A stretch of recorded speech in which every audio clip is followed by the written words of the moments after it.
If you want to take a long screenshot on Xiaomi 17, then first of all we need to open an app or a website where we can scroll. So in my case, I'm just gonna use this Google app over here because we can keep scrolling in here. And now in order to capture the long screenshot, first we need to capture the full screenshot. So of course there are many different ways to capture a screenshot, whether it is the power button, volume down button, or the 3-finger swipe down the gesture. And this is what I'm gonna use. I'm just gonna swipe down like this. And then you have this scroll button below the preview. If you tap on the scroll, and after a second we should be able to, let's try again, we should be able to scroll down, there we go. And your phone might start scrolling down automatically, but if you want to, you can actually keep scrolling by yourself.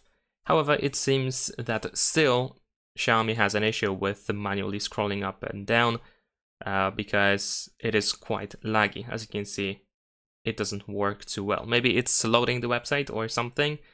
I think so, I would assume so. So maybe that's the reason why it takes so long to actually keep scrolling down. But once you are done with this scrolling, once you go into the last part of the screenshot that should be captured, we can tap on done. And we go, here we have our screenshot. So the last thing you see here at the bottom of the screen is going to be the last thing that is going to be captured. And we're gonna tap on this check in the upper right corner in order to, of course, save the screenshot.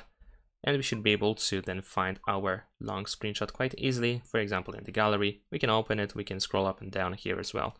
That's pretty much it. Leave a like and subscribe.